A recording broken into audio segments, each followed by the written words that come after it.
Bem-vindos a mais um episódio do podcast Be Legendary, episódio 21, e vamos estar hoje com o Gustavo Carona.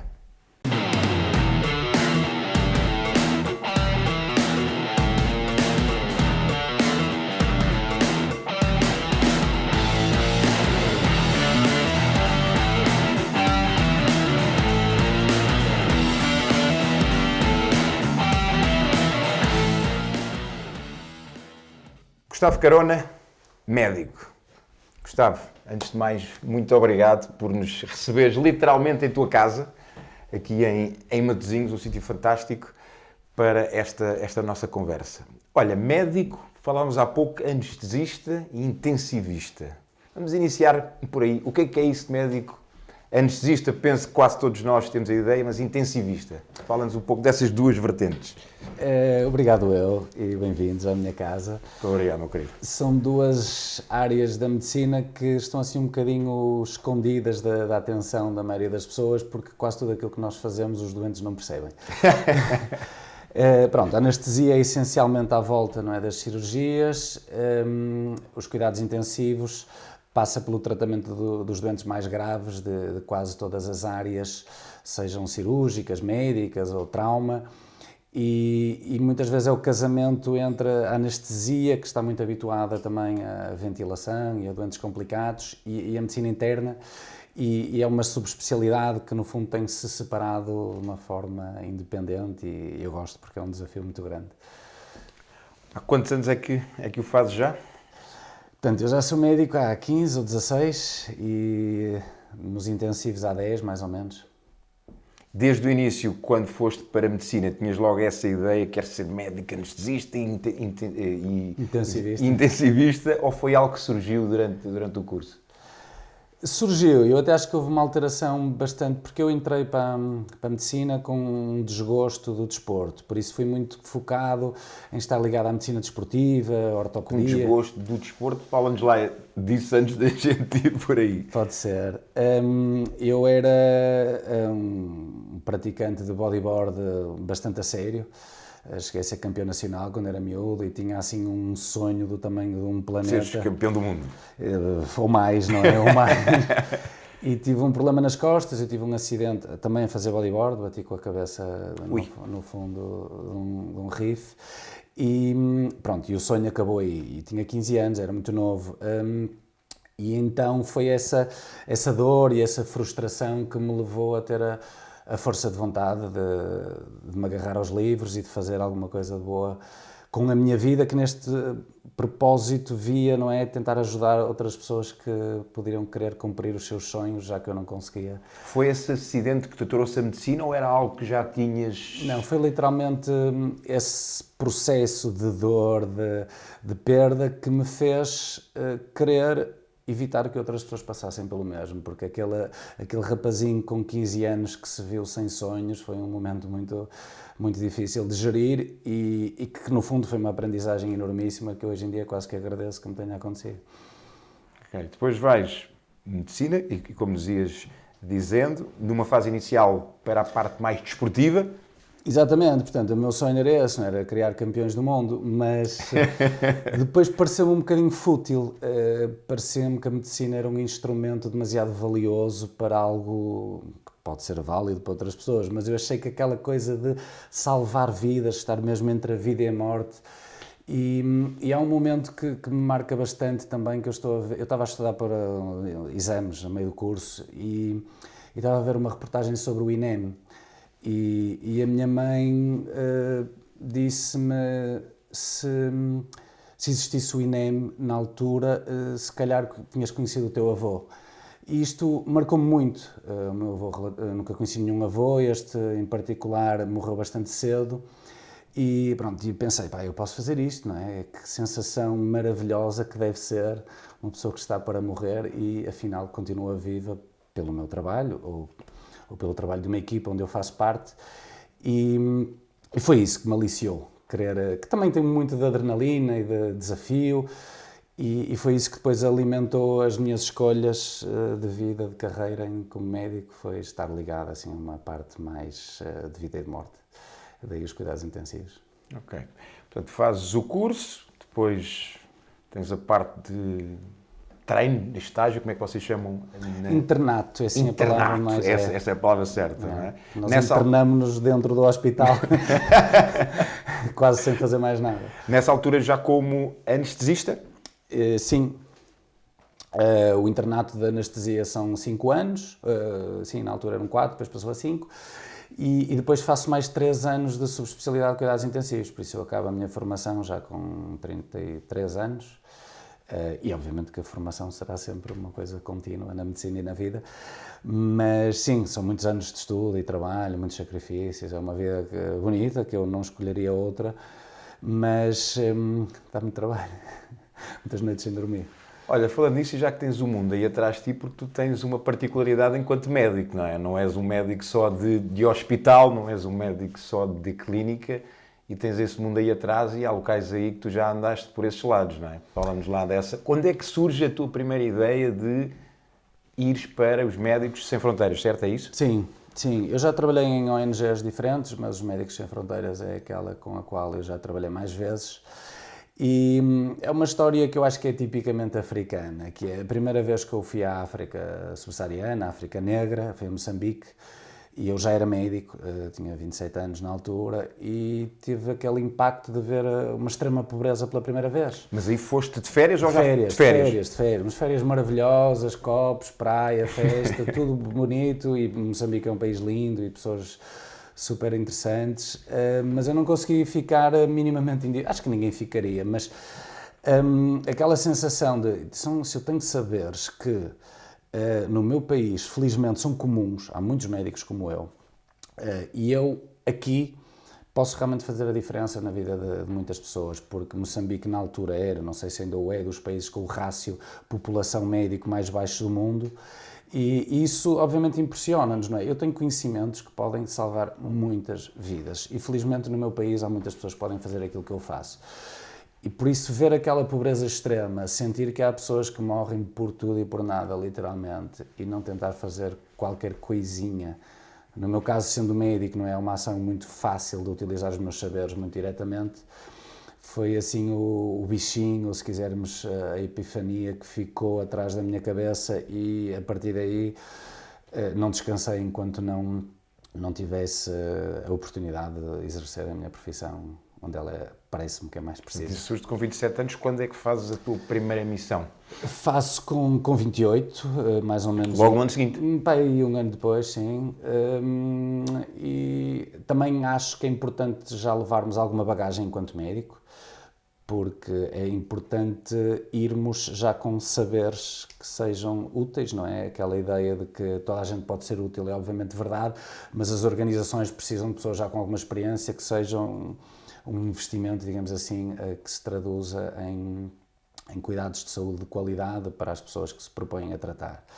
Por isso eu com 28 anos tive assim a minha primeira experiência forte, que foi na República Democrática do Congo, um país que está ainda a braços com uma guerra terrível e que na altura me era completamente desconhecido, e foi assim a primeira vez que entrei nesse mundo, e desde então acho que nunca mais consegui esquecer. Isso foi assim um momento muito importante na minha vida. Quantas missões é que já fizeste? Já lhes perdeste a conta ou ainda consegues contar? Não, consigo, e acho que vou conseguir sempre, porque eu já fiz 13 missões. 13. E eu hoje em dia organizo quase todos os meus acontecimentos de vida à volta das minhas missões. Eu só sei em que ano é que isto ou aquilo aconteceu, porque sei que foi depois do Iémen e antes da Palestina, ou depois do Burundi e antes do Iraque, porque realmente são os meus momentos de vida, ainda são os momentos de vida mais marcantes que eu tenho, por mais que eu tenha vindo a acumular um número de missões, mas cada vez que saio, cada vez que regresso, cada vez que lá estou, são sempre partes da minha vida muito especiais e que me cicatrizam, não é? Que me tatuam nas memórias emoções muito fortes. Normalmente cada missão leva aqui uma semana, 3 semanas, um mês, 3 meses? Depende muito, porque eu tenho a sorte de ter uma área muito específica que me permite ter missões o que nós chamamos curtas, que pode ser 1 mês, 2 meses. Já fiz curtas?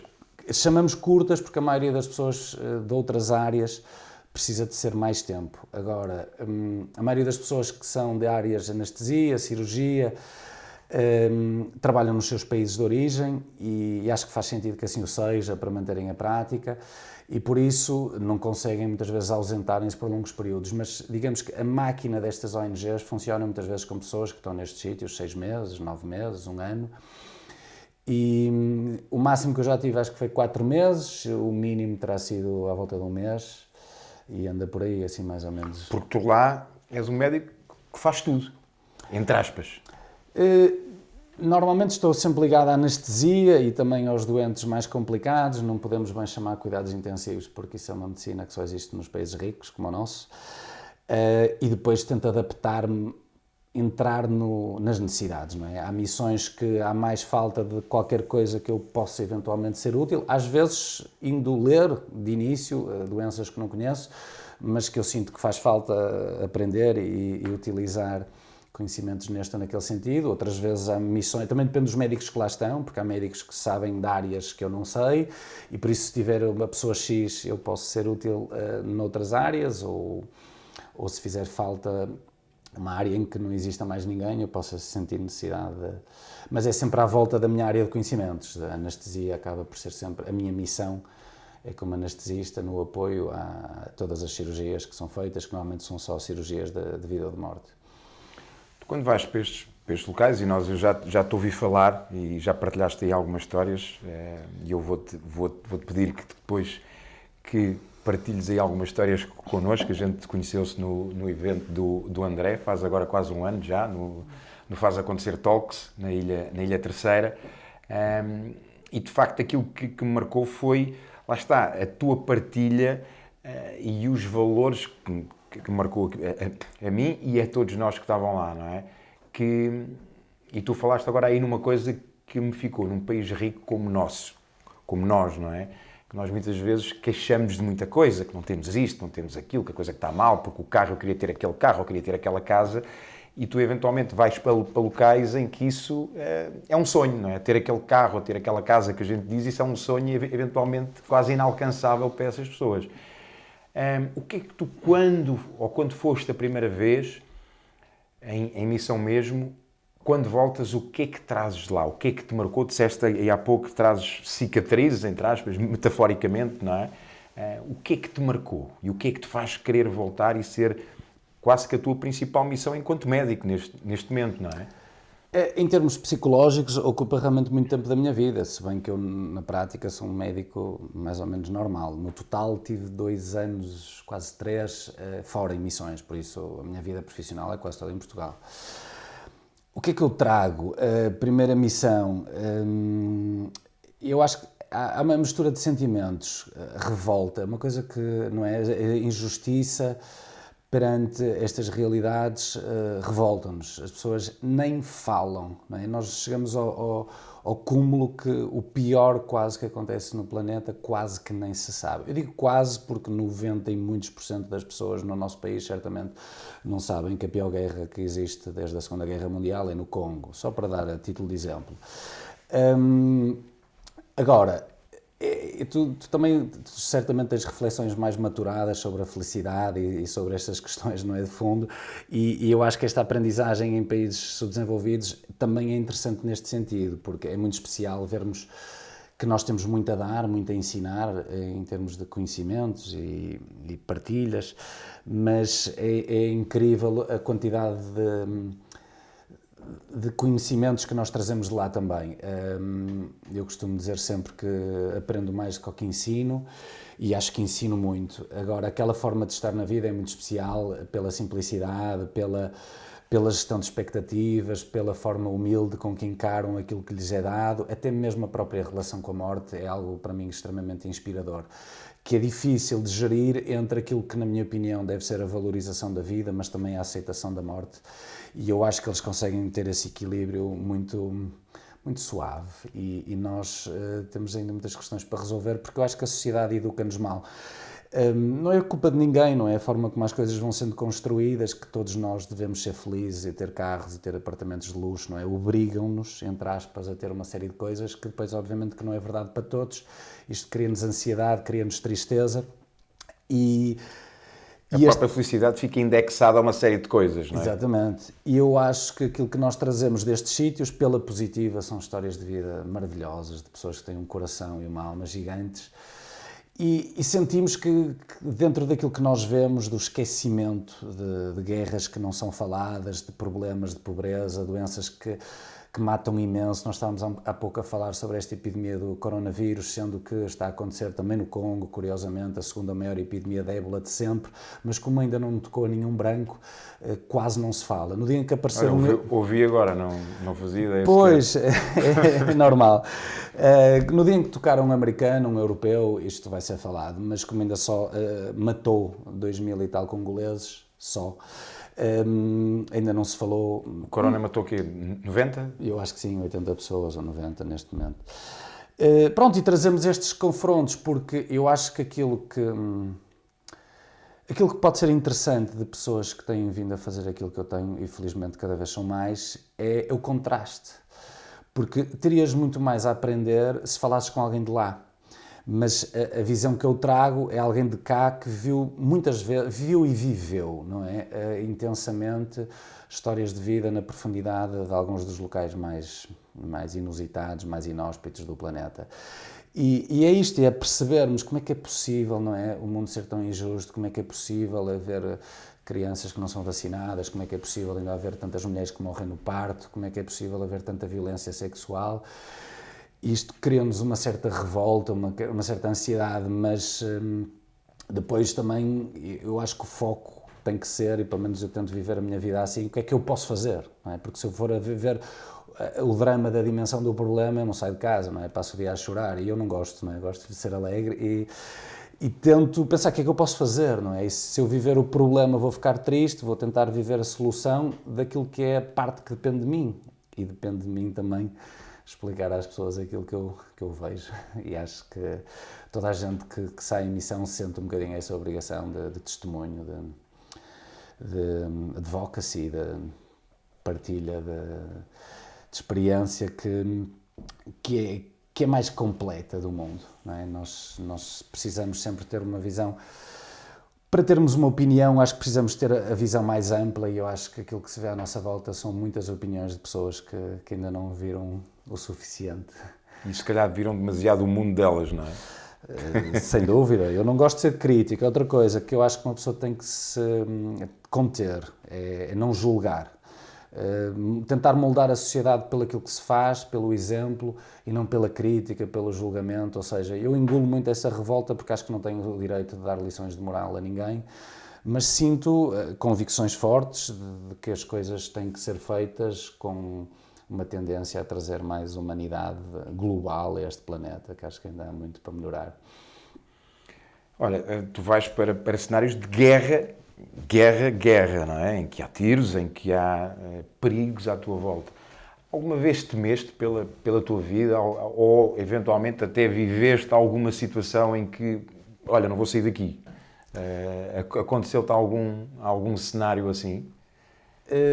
Sim, assim, eu já estive realmente muito próximo do perigo, que é uma coisa que também nos vamos habituando.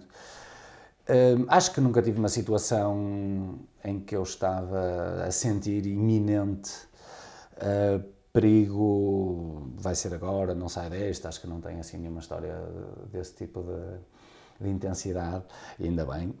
Mas já ouvi tiros milhares de vezes, e granadas, e bombas a cair, e já senti a casa a tremer, já senti realmente a guerra de muito perto. Mas é curioso porque quando me perguntam onde é que qual foi a missão onde eu senti mais medo, as pessoas gostam sempre de perguntar qual foi a pior, onde é que tiveste mais medo? É assim aquela vontade de tornar a conversa oleodesca. E eu digo com frequência que o sítio onde eu senti mais medo foi no Porto. No Porto? No Porto, não é? Que é a minha cidade.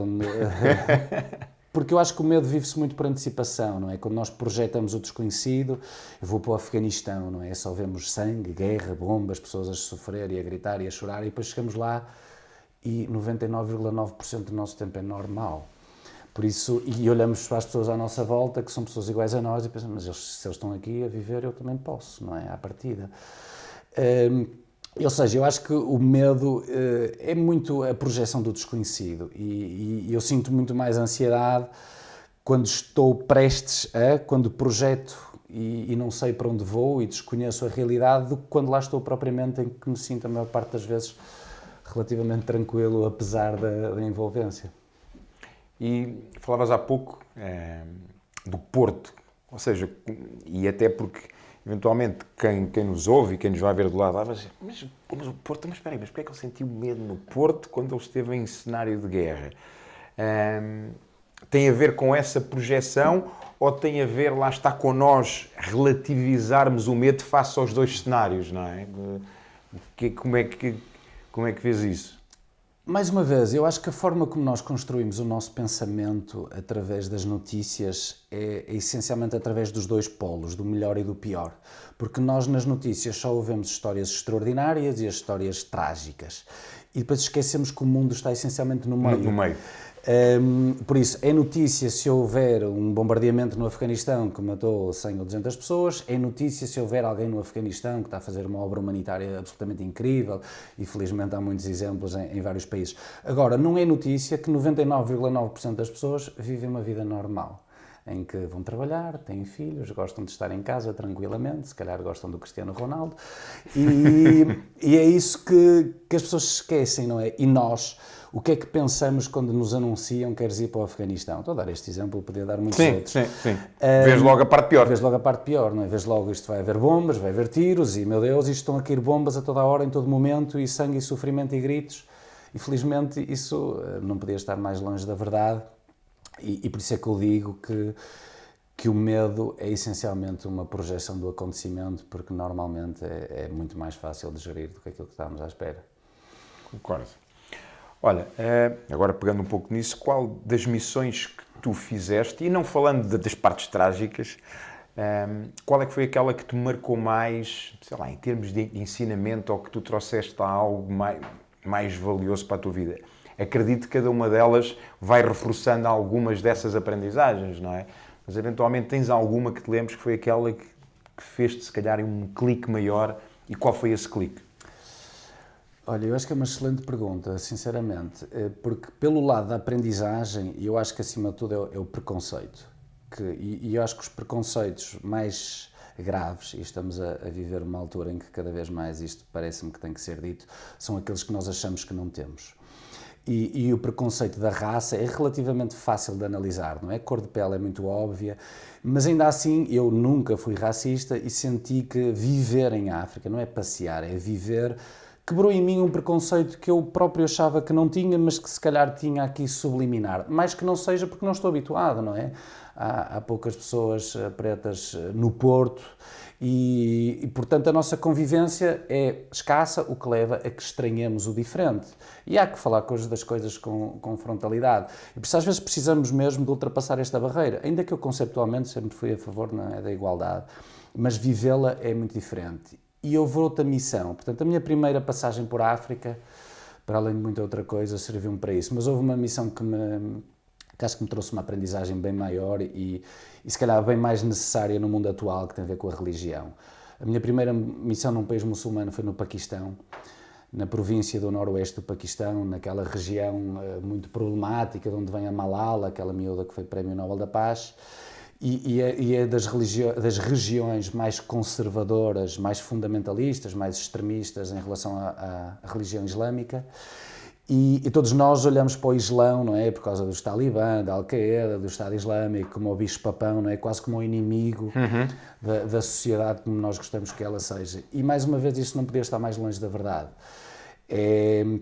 Foi dos sítios mais incríveis e das pessoas mais fantásticas e inspiradoras que eu já conheci em toda a minha vida, foram estes paquistaneses desta região do Paquistão, que tem muitas semelhanças em termos étnicos e linguísticos com o Afeganistão, e é incrível porque eu não professo nenhuma religião, sou ateu, mas ainda assim, não é? Nós comemos tanto a coisa na televisão do Islão, disto e do extremismo e das bombas, que as pessoas têm um medo em relação àquilo que desconhecem. Mais uma vez aquilo que falávamos Mais há uma pouco. vez. E eu mesmo não tendo, é completamente diferente dizer, calma, eu agora já lá estive dentro, são meus amigos, pessoas que eu sei que davam a vida para mim, que me receberam com uma hospitalidade que não tem par no planeta. É absolutamente incrível vermos o quão longe nós estamos da verdade porque desconhecemos.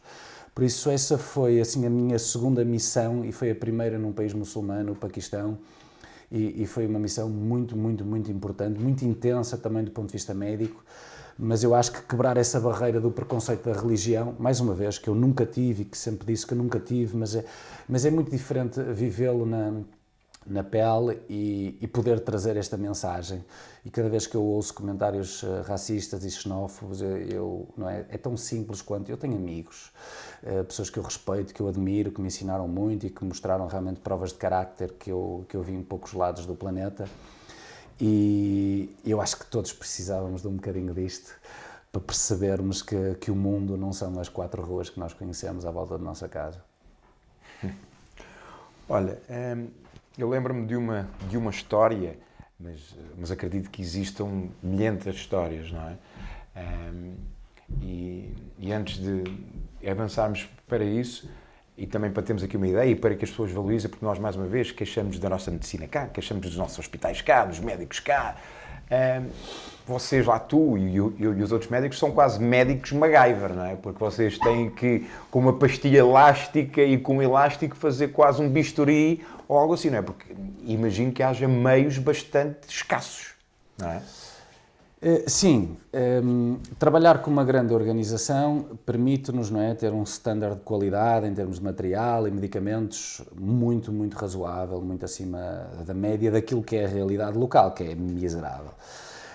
Por isso, quando se trabalha numa organização assim forte, não é, temos alguns recursos. Se fôssemos a olhar para a nossa volta, não há nada. E obviamente que há dificuldades logísticas muito grandes, não é? Quando falta alguma coisa, é preciso importar, às vezes, de avião e de barco e por aí fora, por isso não é estalar os dedos, como nós estamos habituados, e comprar. E temos, sim, alguns desafios que nos fazem puxar pela nossa imaginação, da construção do próprio hospital, de medicamentos que nos faltam, de técnicas que às vezes precisam de material que nós não temos. E sim, há uma aprendizagem que não está nos livros, se calhar estava nos livros do meu avô, do meu bisavô, mas que é difícil, que só a experiência, não é, que nos obriga a adaptarmos. Eu acho que MacGyver é um bocadinho, se calhar, forte demais, mas mesmo em termos clínicos, obriga-nos a trabalhar sem meios auxiliares de diagnóstico, não é? Sem raio-x, ou sem TACs, ou sem análises, dependendo dos sítios, alguns temos umas coisas, outros não. E nós já não sabemos trabalhar sem isso, por isso é difícil para um médico às vezes adaptar-se a essa realidade e temos que ter alguma ginástica intelectual para tentar dar o melhor com aquilo que temos, mas não vejo que seja uma impossibilidade de ainda assim fazer uma medicina de grande qualidade. Ou seja, imagino, eu sendo leigo, que essa falta, lá está, desses recursos que para nós é normal fazer umas análises, um raio-x, que te obriga de forma positiva a ir não só à tua parte racional enquanto médico, aquilo que já tens logicamente, mas também usar um pouco daquilo que é a intuição, que é o teu lado humano, que é seguir, penso que é isto e que de alguma forma também te vai alavancar enquanto médico, não é? Ou seja, melhoras algumas competências invariavelmente enquanto médico devido a isso. Boa pergunta também. A resposta é traiçoeira, porque muita desta aprendizagem que eu acho que as pessoas vão ganhando, até a nível emocional, não é? Nós termos a capacidade de gerir emoções é algo que só se ganha com a experiência. Não há séries na Netflix que nos ensinem a viver e precisamos mesmo de levar na nossa pele estas experiências para aprendermos com elas. Mas muitas vezes aquilo que eu aprendo é extremamente útil, o que me torna aos poucos um médico um bocadinho mais competente nestes cenários, mas são coisas que eu não trago necessariamente como utilidades, como utensílios para a medicina que nós praticamos cá, mais uma vez nos países ricos, e por isso meio que é assim um conhecimento que fica perdido. É perigoso entrar nestes mundos porque Eu preciso de saber muita coisa aqui que não tem utilidade nenhuma lá, e lá preciso de crescer em determinadas áreas que depois têm alguma dificuldade em que me sejam minimamente úteis para cá. Ou seja, porque aprender a trabalhar sem análises, se eu cá tenho, mas não é? Não preciso de ganhar essa imaginação, só para dar assim um exemplo simples, mas do ponto de vista humano eu acho que é um crescimento muito importante. Do ponto de vista técnico, tenho dúvidas, se calhar também poderias ouvir opiniões diferentes, opções diferentes de outras áreas, talvez, não é? Na minha, é assim o sentimento que eu tenho. Olha, tens, imagino eu, muitas histórias. Se eu te pedisse 2 ou 3 as que te marcaram mais e o que é que retiraste de cada uma delas, quais é que seriam? Pois, é muito difícil essa pergunta, 2 ou 3. Há uma história que me aconteceu há pouco tempo e que me marcou imenso, porque isto tem vários momentos que me trouxeram ensinamentos diferentes e numa fase em que eu já tinha visto o pior dos piores e que às vezes nós nos surpreendemos do quanto ainda temos a aprender. A última missão que eu fiz foi no Sudão do Sul, que talvez seja o país mais pobre, mais subdesenvolvido e mais caótico, onde eu já estive, e estava numa área muito remota. Portanto, eu arrisco-me a dizer, não é, que é assim o fim do fim do fim do fim do fim do mundo em termos de desenvolvimento. O que traz também uma magia que é difícil para as pessoas compreenderem se não viverem, que as pessoas vivem com uma plataforma de paz interior que nós desconhecemos por completo, e isto é espetacular, nós sentirmos o quão simples estas pessoas são no seu dia-a-dia e quão felizes são com a paz com que vivem. E isto para te explicar que eu no hospital, a certa altura, sou chamado porque tinha uma criança que deveria ter uns 4 ou 5 anos que foi mordido por uma cobra. Logo aí impressiona-nos, não é? Porque é uma vítima da pobreza, de estar a dormir no chão, numa cabana, e é mordido por uma cobra. Coisa que, não é, na minha prática clínica, já tinha visto isto noutras missões, mas cá em Portugal nunca fui confrontado com nada parecido. E a criança estava manifestamente doente, aquilo que nós chamamos de choque. E, portanto, os meus instintos, ainda que não muito experiente nesta doença em específico, são, obviamente, verdade para muitas outras doenças, e consegui estabilizar a criança nas primeiras horas e estava relativamente contente. Ela foi mordida assim atrás da nuca e também no pescoço, portanto estava bastante inchada.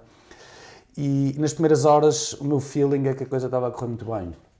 E depois eu volto ao hospital à noite, ensino os enfermeiros, explico-lhes os sinais vitais, o que é que eles têm que monitorizar e assim as atenções.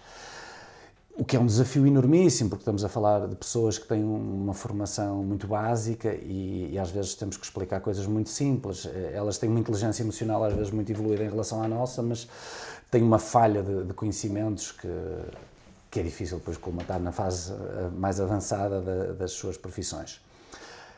A criança passa relativamente bem à noite, eu dou instruções, digo para me chamarem se for preciso, mas eu na manhã seguinte, o meu primeiro olhar para os sinais vitais é incrível, salvaste uma criança, mas depois começo a perceber que pelo inchaço da cabeça ela está com sérias dificuldades a respirar, portanto o edema do pescoço começa a sufocar a criança da reação inflamatória do veneno da cobra. E eu ainda discuti com o cirurgião se haveria ou não possibilidade de fazer uma traqueostomia, que era aquilo que precisava de ser feito, mas estamos a trabalhar em condições muito básicas e percebemos que naquela criança, naquelas condições, naquele estado da doença, já não conseguiríamos fazer nada. Ainda para mais, esta abordagem daquilo que nós dizemos a via aérea é uma coisa muito da minha área, que é do anestesista, e eu pensei, pai, como é que tu não viste isto? Como é que não conseguiste antecipar isto? Será que se fosse ontem conseguias ter feito uma coisa diferente? A criança morreu ali à minha frente. E no momento em que ela morre, primeiro há uma frieza de parte da família que é... Eu não sei explicar, não é? E é assim, eu não percebo a língua, há muita coisa certamente que eu percebo, mas eu vi literalmente a mãe a pegar na criança, a pô-la assim em cima dos ombros e vai-se embora. Eu não a vi naquele momento a verter uma lágrima, o que isto impressiona-nos. Eu não vi os enfermeiros, neste caso do Sudão do Sul, a ficarem minimamente tristes com o acontecimento. Eu fiquei destruído. Eu tive a necessidade de de recolher um lugar escondido e desfazer-me em lágrimas pela minha frustração, por ter visto uma criança a morrer, pela frieza com que se vê uma criança a morrer. Será que isto é falta de valor da vida, ou será que é realmente uma aceitação da morte de uma forma que nós não conseguimos compreender num local onde é normal as crianças morrerem? E o que esta história a mim me ensinou foi imensas coisas. Primeiro, esta relação entre a vida e a morte. Nós temos muito a aprender com estas pessoas, temos muito a ensinar-lhes em termos da valorização da vida e de como é que se deve salvar vidas, mas se calhar nós devemos aprender também a aceitar a morte de uma forma um bocadinho mais saudável e menos pesada. Mas eu acho que não sei como é que se ensina um enfermeiro a interpretar os sinais vitais, porque eu também não sei como é que se ensina a explicar o quão importante é salvar vidas. E eu começo a perceber, não é, que não são só questões científicas e técnicas, são questões às vezes muito mais filosóficas. Para nós morrer uma criança é uma coisa absolutamente inaceitável, não conseguimos compreender e quando sentimos ainda algum processo de culpa em relação ao ato, é dolorosíssimo, não é? Quando a pergunta fica na nossa cabeça, eu podia ter feito melhor, será que eu podia ter feito melhor? Isto é dolorosíssimo, mas é toda esta reação da frieza com que a mãe pega naquela criança e é quase como se fosse um dia normal, pronto, não deu. Mas realmente todas as pessoas naquelas regiões, ou nestas regiões do planeta, têm ou a vizinha, ou a prima, ou a tia, toda a gente morreu crianças, por isso é relativamente normal. E marcou-me muito eu sentir, tipo, qual é o meu papel? Como é que se consegue, não é, interceptar a valorização da vida com a aceitação da morte e como é que se explica a estas pessoas que isto é inaceitável, que nós não podemos não chorar a morte de uma criança, não podemos não ficar revoltados por não ter feito melhor em relação à morte de uma criança e pronto, todas estas questões são assim muito íntimas e eu já vivi muitas histórias com paralelismos, mas esta marcou-me muito e foi uma criança que morreu pela pobreza, não é? A mordadura de uma cobra, uma coisa que acontece assim de uma forma quase arbitrária e não é? É tudo estúpido quando se diz respeito a mortes não previstas, mas lá está, transitar entre mundos tem questões que acho que para quem tem sentimentos ficam muito difíceis de remoer. Tiveste oportunidade de confrontar, entre aspas, alguém de lá, com essa tua visão, para tentares perceber se de facto lá está, se é uma defesa que eles criaram natural porque como há tanta morte, não é? Para eles não sentirem isso de uma forma tão emocional, ou se é algo cultural, ou se é algo lá está, que eles já olham para a morte de uma forma normal. Eu próprio costumo dizer que a morte não é o contrário da vida, a morte é o contrário do nascimento, não é? Portanto, tiveste essa oportunidade de falar com alguém de lá, com algum nativo e pá, explica-me. Não se calhar dessa forma como tu pôs a questão, mas eu acho que para te responder à pergunta eu vou-te contar outro pedaço da história, que é quando eu estou de cócoras a chorar, baba e ranho a morte desta criança, há um enfermeiro local que se apercebe e vem ter comigo e põe-me a mão no ombro e diz qualquer coisa do género, não fiques triste, fizeste tudo o que tu podias. E isto ainda me revoltou mais. Primeiro, não acho que tenha feito, não acho que tínhamos feito, não acho que seja aceitável. Eu acho que ele quis-me dar essa paz interior, gerindo se calhar com as armas que eles normalmente utilizam. Fizemos o que podíamos, o que estávamos ao nosso alcance, que é uma coisa que é super importante para nos proteger. Nós não podemos viver as angústias dos nossos erros, das nossas falhas, mas ao mesmo tempo nós não podemos não ter espírito crítico em relação àquilo que podemos fazer melhor e nestas questões mais ainda. Mas acho que foi se calhar o momento mais histórico, mais triste desta história, foi quando ele me disse: não fiques triste porque fizeste tudo o que tu podias. Portanto, é quase uma resignação, não é? Mais do que aceitação, é quase o resignar-me a isto e pronto. De alguma forma. Quando aceitamos o inaceitável, não é? Estamos certamente mais longe da solução.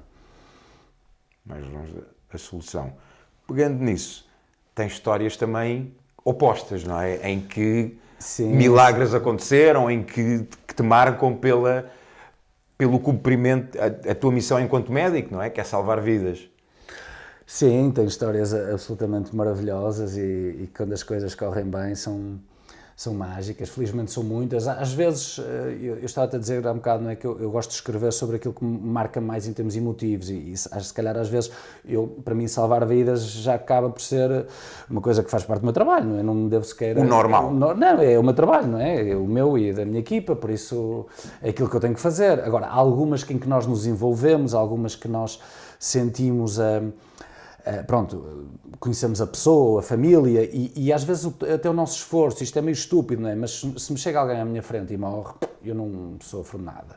Mas se eu estou envolvido dias, horas, o que quer que seja, não é? E depois morre, é horrível, não é? Porque já te envolveste já me envolvi, trabalhei, esforcei-me e isto é o que é. E em relação às alegrias também é verdade, não é? Há coisas que são simplesmente o nosso trabalho e há outras histórias que são maravilhosas. Eu, se calhar, aquela que guardo com mais carinho e que é fácil de explicar em poucas palavras, é no Congo, na República Democrática do Congo, eu tive que anestesiar uma criança que tinha 3 semanas.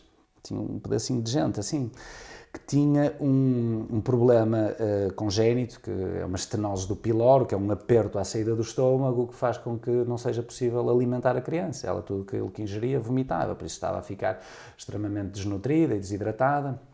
E isto, para um anestesista, é um desafio muito grande, anestesiar uma criança tão pequenina, que está muito doente. Eu, na altura, não tinha sequer acabado a especialidade, por isso eu engoli todos os livros que eu tinha para tentar fazer esta cirurgia, em conversas com o cirurgião e tal, de forma a equilibrar a criança antes, durante e a seguir à cirurgia.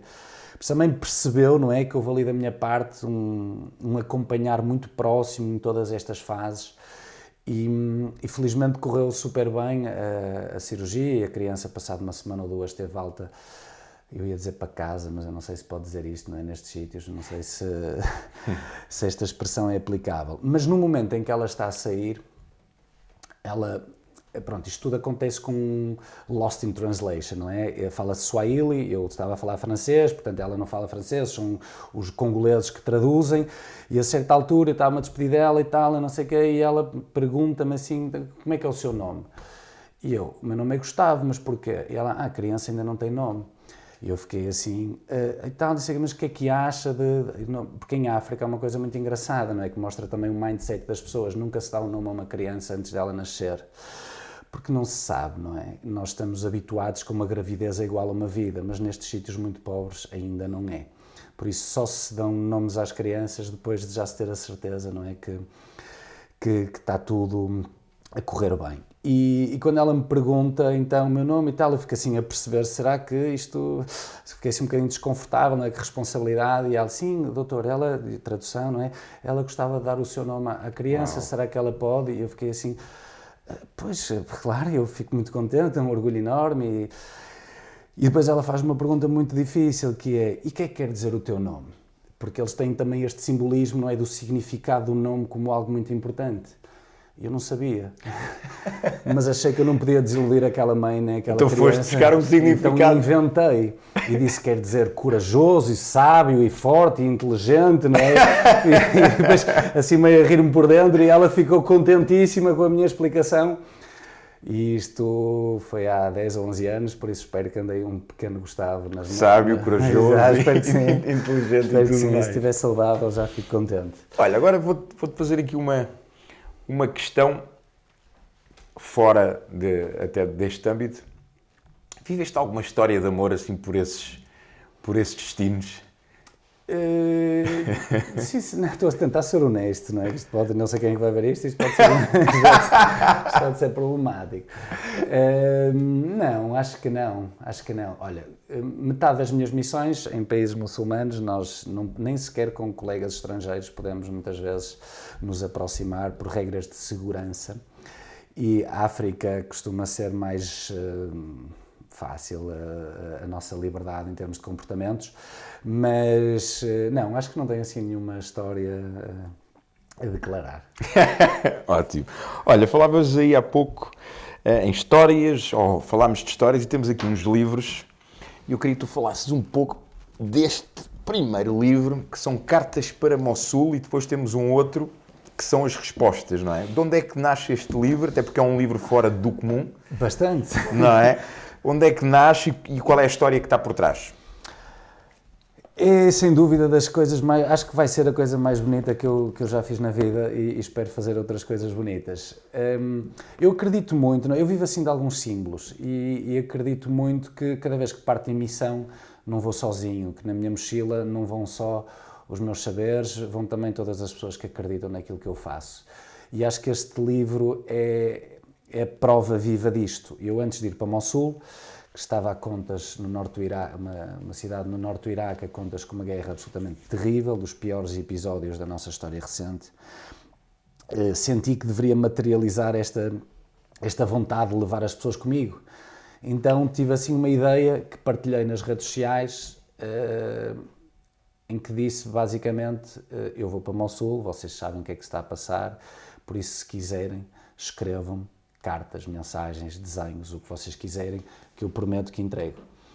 E assim foi, e foi uma coisa que foi absolutamente incrível, porque isto num mês, desde que eu pus um post no Facebook, até que eu estava a apresentar o livro para centenas de pessoas, foram enviadas 250 cartas, que mais tarde são todas traduzidas para inglês e para árabe, com tudo voluntários, e tem mensagens aí super bonitas em que mostra que realmente há muitas pessoas bonitas que acreditam que o caminho está na conexão, na comunicação e no quebrar barreiras e no mandar abaixo os muros e criar pontes.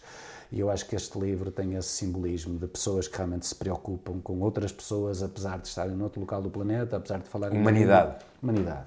Compaixão, esperança, amor. E acho que é muito interessante ver as reações que as pessoas têm quando lhes é dada a oportunidade de que falarem com estes. Porque nós normalmente vemos isto quase, lá está, como uma série da Netflix, não é? Pessoas a morrer no Mediterrâneo, eu já vi uns documentários, guerra do Afeganistão, sim, outro dia vi uma notícia. E agora, se conseguires vê-lo nos olhos, o que é que tu dizes? O que é que tu fazes? O que é que tu fazes a uma mãe que tem um filho a morrer à fome? O que é que tu fazes a um pai ou uma mãe que tem uma criança a morrer no Mediterrâneo? O que é que tu fazes? O que é que tu dizes a estas pessoas? A maior parte das pessoas começa as cartas a pedir desculpa. Antes de... Uau. Pela sensação, não é, de injustiça, de desigualdade. E eu acho que é um projeto muito bonito, que tem, para já, um trabalho de equipa, não é? Isto tem o meu nome, mas eu fui só apenas o agregador das boas vontades, porque é sem dúvida um projeto de equipa e que eu acho que teve aqui histórias dentro da história muito interessantes de crianças que se juntaram das escolas para escrever coisas, para fazer desenhos, até de uma prisão veio um grupo de reclusos que também participou no livro. Uau. É assim toda uma história muito bonita que eu acho que está dentro deste livro, que obviamente foi para Mossul, mas podia ter sido para muitos outros sítios ainda hoje. E depois há um livro que vem na resposta, não é? Sim, eu ainda tenho menos mérito, porque é um amigo que trabalhou comigo no Iraque, um iraquiano, que depois, juntamente com outros amigos, cria um projeto, um evento à volta do livro para que as pessoas respondam e com obviamente mensagens que são muito poderosas, não é? O que é que eles nos dizem a nós? O que é que estas pessoas que se sentem esquecidas pela humanidade, não é? Nós vemos isso muitas vezes na televisão, quando vemos pessoas nestas guerras terríveis, que é não se esqueçam de nós, ninguém nos ajuda, onde é que está o mundo, onde é que está, não é? Onde é que está a humanidade? E eu acho que essas cartas transportam um bocadinho essa mensagem que é muito forte. Ou seja, para quem nunca leu e para quem nunca viveu algo como tu já viveste, e é aquilo que eu muitas vezes digo, até quando falamos sobre vida e os desafios que nós vivemos diariamente, é sempre uma questão de contexto, não é? Um problema que eu tenho pode ser muito grande dentro deste contexto, mas se eu contextualizo no outro, passa a ser pequeno, não é? O que é que achas que hoje nos falta, até porque nós somos uns privilegiados, não é? Nós muitas vezes queixamos-nos por muito pouco. O que é que hoje achas que nos falta, porque não é preciso agora pegar a mochila às costas e ir para um cenário de guerra para valorizar mais a vida, não é? Obviamente. Não é preciso isso. Mas tendo em conta hoje pelo mundo virtual que temos, pelos influencers que até nos influenciam de uma forma menos positiva, que é mostrando que é tudo de cor-de-rosa, quando por trás não é assim tanto, o que é que achas que nos faz falta para um comum mortal, se calhar às vezes parar um pouco, e eu falo muitas vezes nisto também nas minhas palestras, mas queria ouvir a tua visão. O que é que achas que nos falta e que nós precisamos de fazer mais? Lá está, para olhar e valorizar aquilo que temos, valorizar a vida que temos, a saúde que temos, a facilidade que temos de sair de casa e, como tu dizias há pouco, deixas as portas abertas porque tens os cães aí fora, quase que tu brincavas com isso. O que é que nos faz falta para nós valorizarmos mais aquilo que temos e aquilo que somos? Pois é, uma excelente pergunta. Na tua visão, claro. Na minha visão. Eu ia começar por dizer uma coisa, o comentário que tu disseste, que eu acho que é muito importante. Realmente nós não precisamos de viver a dor para ser felizes, não é? Acho que há muitas pessoas que aprendem com histórias de vida dolorosas e que ultrapassam isso para algo positivo, mas não quer dizer que desejamos a ninguém que tenha que viver isso, claro. Isso, claro acho que que é muito importante essa reflexão que tu tiveste. Agora, eu acho que tudo tem a ver, eu acho que a sociedade é construída, assim, balizada, se quiseres, entre aquilo que nós punimos e aquilo que nós premiamos. E eu acho que mais uma vez os extremos, não é? E eu acho que nós estamos a falhar nos dois lados. Vemos coisas muito tristes a acontecerem e que saem impunes, e eu acho que nós premiamos as coisas erradas. O que é que eu quero dizer com isto? O que é que nós premiamos enquanto sociedade, não é? A beleza, a competitividade, os desportistas de altíssima competição, a riqueza, o poder, é isto que nós premiamos. Às vezes até premiamos os criminosos, não é? Toda a gente acha espetacular a história do Pablo Escobar, não é? Porque nós premiamos pessoas que não são bonitas. Nós premiamos coisas más. E obviamente que a sociedade tende a moldar-se em relação ao prémio. E tende, obviamente, a fugir da punição, com todas as controvérsias que isto possa ter. Eu acho que aquilo que nos falta é moldarmos a sociedade. Eu sei que isto tem tanto de interessante como de difícil de aplicar, digo eu.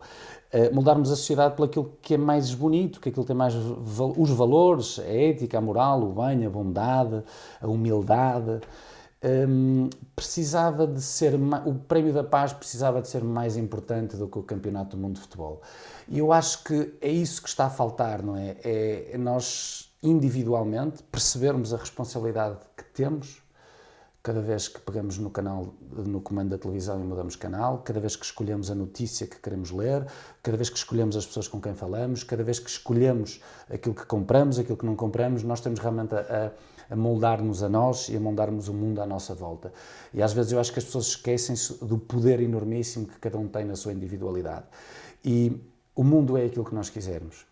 E se nós pensarmos que depende dos outros, é o primeiro passo para tudo falhar. Se nós percebermos que tudo depende de nós, que o problema está em nós e a solução também está em nós, eu acho que conseguimos, não é, caminhar para coisas melhores, que nunca será num clique, mas que acho que este mindset no mundo evoluído começa a aparecer, as pessoas começam a sentir mais necessidade de ser do que de ter.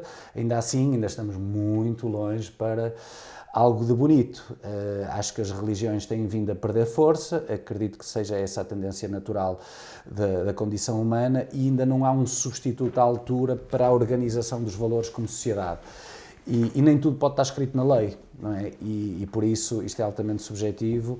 Como é que, não é, nós conseguimos criar comportamentos sustentáveis de comunidade, de respeito mútuo, mais uma vez, repito, porque acho que é importante, não é, de bondade, de humildade, de altruísmo, de humanidade. Eu acho que se premiarmos as coisas certas, vamos estar mais perto de coisas bonitas. Eu vivo muito, e tenho a certeza que tu também, que eu conheço algumas histórias do teu lado, das inspirações. Nós somos quem nos inspira. E eu, por exemplo, eu escolho olhar para pessoas que eu acho bonitas. Não é que eu seja, não é? Eu digo isto com toda a humildade, mas eu quero ser igual àquelas pessoas. São aquelas pessoas. Agora, se eu quiser ser igual, não é, ao Cristiano Ronaldo, e eu adoro futebol, ou à modelo X ou Y, seja homem ou mulher, não é? Para já fico obcecado com um objetivo muito difícil. E depois vou estar certamente, não é, a querer moldar toda a minha vida, todo o meu carácter sobre algo muito frágil e muito fútil. E depois é isto que nós somos enquanto sociedade.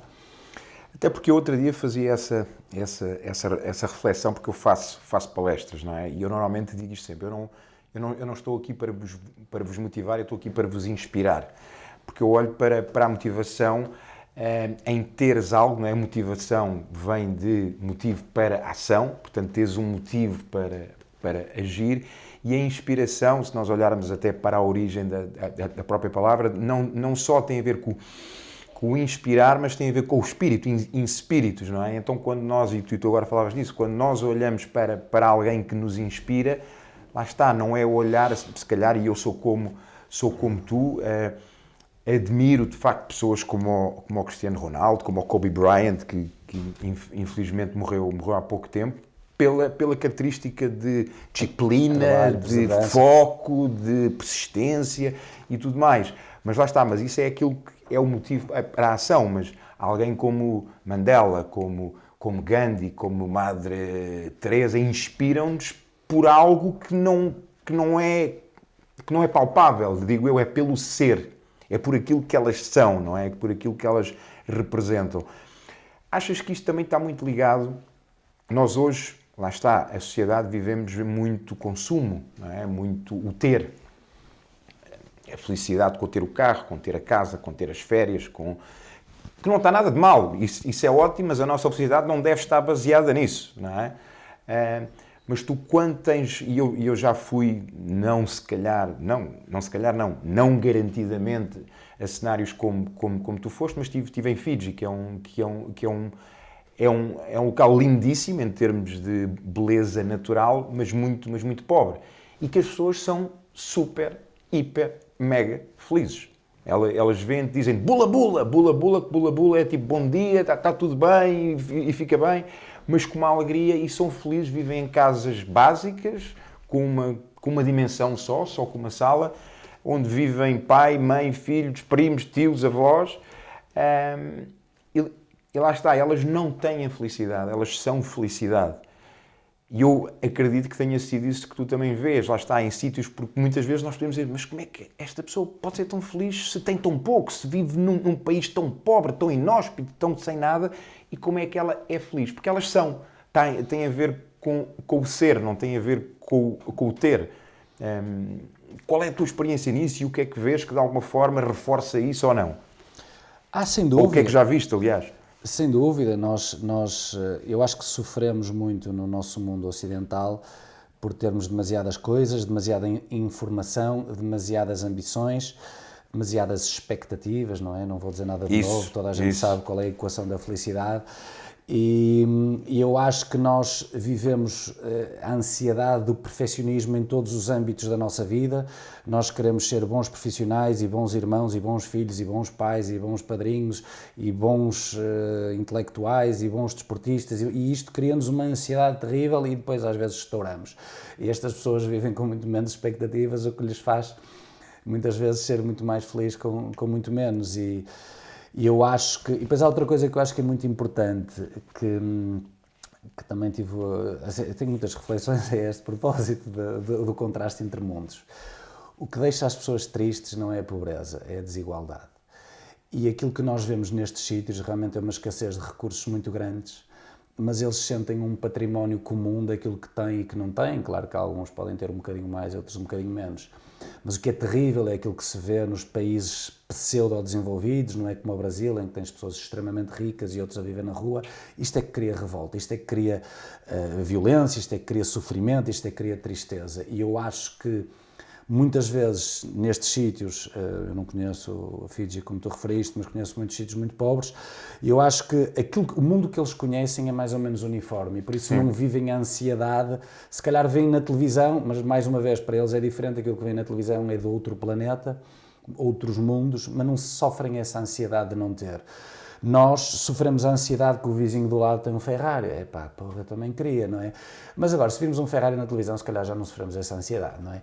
E eu acho que o problema das nossas vidas tem muito a ver com este património de comparação e desigualdade. E se conseguirmos, não é, gerir isto, eu tenho sempre mais perguntas do que respostas, aviso já. Mas eu acho que mas nós não conseguimos retirar isto do nosso ADN, não é? Nós não conseguimos ser igual a eles porque temos um imprint de vivências... próprio ambiente forjou-nos dessa forma. Exatamente, seja com 10, 20, 30 ou 40 anos, nós não vamos conseguir fugir daquilo que é a nossa vivência, porque eu acredito que nós somos muito mais a experiência do que a genética, e a sociedade educa-nos, não é? Na família e naquilo que acontece à nossa volta, cria a pessoa que nós somos, e por isso é muito difícil de fugir a essa pressão de querer ter mais, porque nós somos empurrados para isso, e quando não conseguimos, sofremos, e mesmo os que conseguem, às vezes percebem que a felicidade não é por aí. educação, não é? Para valores, para sentimentos, para coisas boas, acho que é aquilo que faz falta. Eu acho, e até linkando agora com aquilo que tu disseste, nós vivemos também numa era em que, por um lado, de facto, existem esses opostos, mas eu noto, até porque estou nessa área, que cada vez há pessoas com mais essa consciência de, lá está, que não é o ter, que não é o comparar-me, que não é isso, é sim valorizar. É assim olhar para aquilo que eu tenho, é olhar para o outro, em vez de estar só focado naquilo que eu não tenho, não, deixa ver o que é que o outro não tem e que eu posso contribuir e que eu posso fazer, não é? Olhar para a minha responsabilidade, que a maior parte de nós faz isso, não é? Queixa-se e põe-se num lado, não, eu não posso fazer nada, não, mas não, o que é que eu posso fazer? Ainda que seja muito pouco, o que é que eu posso fazer para contribuir? Portanto, acho que o mundo, lá está, mais uma vez, vive estes dois espectros, cada vez há mais o ter, mas também que cada vez há mais pessoas a despertarem para esta parte do ser. Voltando agora aqui aos teus livros, e até pegando um pouco, de alguma forma, nisto que nós falávamos aqui, o mundo precisa de saber. Este livro fala-nos do quê? É um bocado presunçoso o título, não é? Não, mas não. Esse livro é uma forma de contar a história contando histórias. Ou seja, reflexões políticas, geopolíticas, existem, não é? Basta lermos a Wikipédia para percebermos, grosso modo, mais ou menos aquilo que se passa na história de cada país. Mas eu acho que isso é muito frio, é muito distante. Porque se temos assim, na guerra da Síria, nos últimos 8 ou 9 anos, morreu 1 milhão de pessoas, não é? Eu podia dizer que morreram 300 mil ou 7 milhões e a tua reação é a mesma. É triste, não é? Percebes que é um número expressivo, a morte de uma pessoa é triste, 500 mil é muito, realmente. Mas isto não diz nada. Agora, se eu te contar a história de uma pessoa, se eu te explicar, não é, que o Ahmed, ou o Mahomed, ou o Faout, não é, são pessoas com quem tu te identificas, que têm histórias de vida parecidas e tal. E eu, enquanto médico, tenho vivências muito intensas, também pelas áreas da medicina onde eu trabalho. E por isso eu tento que a minha voz sejam as vozes destas pessoas e tento carregar essa responsabilidade de transmitir aquilo que eu vi e aquilo que eu senti, partindo do princípio que eu não sou especial, que as vivências que eu tenho são especiais e que precisam de ser partilhadas para que o mundo saiba aquilo que estas pessoas estão a passar e o quão necessário é nós estarmos o nosso alerta à proporção das necessidades. Portanto, eu vou tendo histórias de vida que às vezes se misturam com algumas reflexões mais ou menos maturadas sobre vários temas e tudo aquilo que me emociona eu tento escrever e por isso achei que era uma boa forma falar sobre as minhas missões, aumentar a tomada de consciência sobre algumas zonas do planeta que estão completamente esquecidas e que deveriam ter o nosso foco. E faço através de histórias de pessoas, das minhas vivências que relatam outras vidas. E com o desafio de ser muito honesto com aquilo que estou a transmitir, que muitas vezes faço sempre com alguma distância temporal, ou seja, não é um diário, é uma coisa que eu me lembro, às vezes 4, 5 anos depois das histórias terem acontecido, que tem o prejuízo de perder algum detalhe, mas o benefício de já ser mastigado com outras reflexões e com o distanciamento, que eu percebo que esta história teve um impacto determinado em mim. Se calhar com uma outra consciência já. Exatamente, com uma outra consciência e por isso é a minha forma de trazer as pessoas um bocadinho para este mundo, que eu tenho a certeza que ninguém fica indiferente ao ler este livro e tenho a certeza que este livro já fez muita gente querer fazer mais e melhor pelo mundo e eu acho que o objetivo é esse, porque a minha história também vem muito de inspirações, não é? De pessoas que eu ouvi, livros que eu li, filmes, documentários, não é? Que nos criam emoções e nós às vezes vamos atrás dessas emoções para construirmos algo de bonito com a nossa vida e acho que é isto, não é? Já falamos, não é? Dos preconceitos, da igualdade, do património de igualdade que nós todos temos na humanidade e eu acho que esse livro tem esse objetivo, contar histórias de um médico, mas de uma forma muito simples, que tem muita emoção, que é carregado de muita emoção e eu só escrevo quando tenho vontade de transmitir emoções. Olha, falávamos há pouco e penso que posso partilhar aqui que quando escreves, por vezes choras, não é? E choras muito e toca-te muito. E mencionaste agora aqui que este livro retrata experiências muito intensas emocionalmente. Como é que um médico, porque o médico é um ser humano, não é uma máquina que está programada ali para e faz. Como é que um médico se consegue defender, proteger, conviver emocionalmente com essas experiências tão intensas? Eu acho que há dois tipos de pessoas. Há pessoas que vivem a emoção muito intensamente no momento e depois meio que desvanece com o tempo, e há outras que são muito frias, muito metódicas, calculistas, se quiseres, e depois vivem as emoções a seguir. E eu sou claramente esse segundo tipo. Ou seja, quando estás ali, és tipo máquina, entre aspas, ok, isto é a minha missão. Completamente. Eu quase que sinto que não sinto. E estou muito habituado. É algo que foi-te natural ou que foste tu que de alguma forma desenhaste essa estratégia? Também se aprende,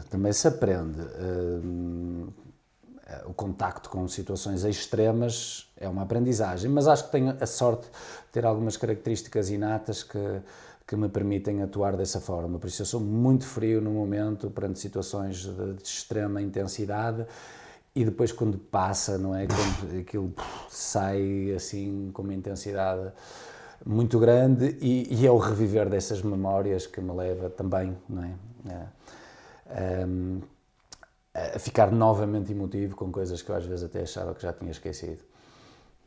Há aqui alguma história particularmente neste livro que te marque? Olha, há uma história também fantástica, não é? Falamos de coisas boas, para as pessoas não pensarem que isto é um mundo triste, porque eu acho que não é. O mundo de nós preocuparmos com os outros é uma coisa que faz muitas pessoas felizes. Há uma história muito boa que é, no fundo, um presente para a minha mãe. Eu estava no Afeganistão quando a minha mãe fez 65 anos, e percebe-se em vários momentos do meu livro que a minha mãe é claramente a atriz principal desta história. E é triste para mim estar longe, eu estou claramente a fazê-la sofrer, particularmente no dia de anos, não é? Quando nós estamos assim um bocadinho mais emotivos, para o bem e para o mal. E eu resolvi oferecer um presente de anos da minha mãe, que foi uma pequena história. E eu tive uma criança que entrou no serviço de urgência do Afeganistão, pequenito, já não sei, 2 ou 3 anos, e que estava sufocado com feijão na traqueia. Na altura, a médica do serviço de urgência era uma alemã de medicina interna, muito competente, e ela ligou-me: Gustavo, a criança está a morrer, e eu vou assim a correr. Lembro que estavam quase menos 20 graus, um frio incrível, que eu ainda tive de passar assim entre edifícios. E depois abordo aquele momento, obviamente de um distresse enorme, e tenho a mãe ao lado, de burca, a gritar, alá, e assim, tudo coisas que eu felizmente não compreendo. Aí também a proteção, não perceber a língua, permite-me, não é, proteger-me de muitas emoções, e consigo ser mais robótico na minha atuação, e tive realmente os instintos certos de fazer a coisa certa, no momento certo, que foi não tentar tirar o feijão, mas empurrá-lo para dentro e bloquear um dos pulmões, mas durante algum tempo. Isto é perfeitamente fazível, e a criança, passado 2 ou 3 dias, estava ótima. E eu ofereci esta história à minha mãe no sentido de lhe dizer: mãe, eu peço desculpa por deixá-la a chorar no aeroporto, mas pelas suas lágrimas esta mãe não ficou a chorar a morte do filho. E conto esta história, não é, quase como se fosse de mãe para mãe, não é? Para que se perceba a intensidade daquilo que nós estamos a fazer, e o quão importante isto é num país que está em guerra há 40 e tal anos e que já sofreu tanto e que é tão também esquecido pelas nossas atenções. Olha, sentes-te um privilegiado em poderes fazer isso, porque acredito, e que deves ter colegas e que deves ter outras pessoas que dizem: eu nem me imagino ir para aí. Mas tu, acho que te sentes, acho não, até por aquilo que já conheço de ti, sentes-te um privilegiado, não é? Poderes, de alguma forma, marcar a diferença em situações que lá está, como esta, que se não tens estado, provavelmente aquele desfecho poderia ser outro. Portanto, achas que isso é uma dádiva? Achas que isso é uma bênção que tu tens? Achas que Como é que olhas? Bom, já Com toda a humildade, não. Sim, não, no sentido... Não, mais uma vez, as perguntas são muito boas e que dão sumo para grandes respostas. Eu não sou muito místico, portanto, a palavra dádiva, bênção e assim não entra no meu vocabulário. Sou um homem muito da ciência e, nesse sentido, não é? Eu tenho a sorte, que também é fruto do meu trabalho, de adquirir conhecimentos que me permitem exercer a minha profissão, que é um privilégio porque eu sou feliz a fazer aquilo que eu faço. Portanto, acho que claramente o sucesso é uma pessoa gostar daquilo que faz e acordar de manhã com vontade de viver o seu dia, e eu tenho essa sorte. E nas minhas experiências além fronteiras, também me sinto super privilegiado porque gosto de viajar, gosto de compreender o mundo, gosto de ter uma visão mais completa de muitos dos problemas da atualidade. Gosto de experiências fortes e obviamente que é extremamente gratificante, não é? Eu acho que ninguém deve andar aí a viver de aplausos, mas nós sentirmos um genuíno obrigado de pessoas que agradecem e que percebem às vezes, não é, o que é que nós temos que fazer para largar as nossas vidas, ir para zonas que até são perigosas e ajudar a salvar vidas. Isto trago nestas memórias coisas tão boas, principalmente com o passar dos anos e das missões, das coisas que eu mais valorizo são as pessoas que eu conheço neste decurso e fazer coisas bonitas tem uma coisa muito boa, que é conhecer pessoas bonitas. E realmente, quer estrangeiros, quer locais, de diferentes países, eu já conheci pessoas maravilhosas e é tão enriquecedor que às vezes eu começo a pensar que se calhar é a principal razão pela qual eu gosto tanto de ir, que é por pessoas que me ensinam tanto e que são tão inspiradoras, e às vezes os locais, e eu podia te dar exemplos do Iraque, do Iémen, da Síria, do Paquistão, do Congo, de tantos países, que para mim é um momento muito especial, não é? Estar lá 2 ou 3 meses e eu, se for preciso, não dormir uma outra noite, ou trabalhar, não tenho fins de semana, não me interessa, também não tenho família, também muitas vezes não tenho liberdade, não posso fazer desporto, não tenho internet, não tenho, depende, não é? Mas muitas vezes não tenho nada, por isso trabalho. Mas estas pessoas têm a vida delas e às vezes estão lá anos, naquilo que para mim é uma situação especial, não é? Eu sei que eles não têm que trabalhar com a mesma intensidade que eu, mas às vezes fazem-no, e isto é incrível, ver pessoas a trabalharem como se estivessem a lutar pelo seu país, mas decidiram lutar de uma forma que não é levantar as armas, mas é tentar salvar vidas. E conheço, assim, muitos momentos de aprendizagem que para mim são um privilégio, por isso eu sinto realmente que tenho essa sorte de viajar através das pessoas. Acho que as viagens, as paisagens e os monumentos são muito bonitos, mas são as pessoas que nos fazem viajar, e eu tenho essa sorte, não é, de já ter viajado muito e já ter conhecido pessoas muito bonitas. Pessoas, e voltando aqui um pouco aqui às histórias, de todas essas pessoas que vais conhecendo e que mais uma vez te vão inspirando, recordas assim alguma que te tenha inspirado assim mais de alguma forma especial, ou que te tenha tocado de alguma forma especial, se calhar por uma conversa, um olhar, um ato, sei lá? Realmente são muitos os exemplos. Eu lembro-me que eu trabalhei com um enfermeiro italiano que já tinha uma certa idade, uns 60, e que já fazia isto para aí há 30 e tal anos. E era incrível a sua história de vida, a humildade com que ele continuava a ter gosto na sua profissão, e às vezes a enfermagem até mais exigente no sentido do contacto direto com os doentes, e eu senti realmente nesta pessoa uma super inspiração de perceber a história de vida dele e a forma tão humilde e tão desprovida de vaidade com que ele fazia as coisas que fazia. E depois comecei a perceber um bocadinho quem era esta pessoa, e ele contou-me, dentro de muitas histórias, que tinha adotado uma família que, se não me engano, era da Eritreia, por isso conseguiu primeiro levar a mulher, que era uma mãe solteira, que depois leva os filhos, e portanto ele no fundo é corresponsável por ter salvo uma família, neste caso para a Itália. E depois conta isto, que um é engenheiro e a outra, não quero mentir, mas acho que é arquiteta, não é? Já são crianças que se formaram, que se educaram e que estão obviamente muito mais preparados para serem pessoas felizes e bem-sucedidas, porque ele decidiu resgatá-las literalmente da beira da estrada. E foi assim uma história de vida dentro de muitos episódios que me marcou imenso conhecer esta pessoa. Lá está, mais uma vez, tipo, é esta a pessoa que eu quero ser. Não sei se vou conseguir, mas por que não ambicionar? Olha, então isso liga-nos um pouco com uma questão que eu estava a ouvir-te e estava a desenvolvê-la aqui. O que é que ainda queres fazer? O que é que te falta fazer nessas missões? Eu também não sei fazer projetos a muito longo prazo, não é? Não tenho a vida pensada a mais do que alguns meses. E eu quero continuar a viver inspirado, feliz, sentir que os motores com borboletas na barriga, não é? Sentir que tenho desafios, sentir que estou do lado da solução, sentir que estou do lado do bem e olhar para o espelho e gostar daquilo que vejo, não é? Que eu acho que é muito importante na nossa felicidade, é nós, nos momentos, não é, de introspecção, naqueles momentos, até às vezes de lágrimas, que eu acho que é quando estamos mais honestos connosco próprios, nós gostamos da pessoa que somos, e eu acho que essa construção é o fio condutor. Agora, se é ser médico, se é fazer isto, se é escrever, isso imagino-me, não acho que o facto de eu ter ido do ponto A para o ponto B me obriga a ir até ao ponto C na mesma linha. Acho que nós devemos, de alguma forma, isto não pode ser feito todos os dias, pensar sempre que hoje é o dia zero. Por isso eu gosto de viver com essa liberdade, de ter capacidades físicas e intelectuais de fazer coisas diferentes. E gosto de sentir-me inspirado, não é? Porque quando nós temos assim uma coisa que catalisa as nossas vidas, é tão bom, é tão bonito, porque não é? Ir atrás disso e continuar a viver no fundo esse sonho. É um bocado assim que eu gosto de olhar para a vida. Pegando nisso, hoje vives aquilo que é o teu sonho? Sim, balizado por momentos e por realidades e pelo pragmatismo que às vezes é preciso dar atenção a isto ou aquilo, não é?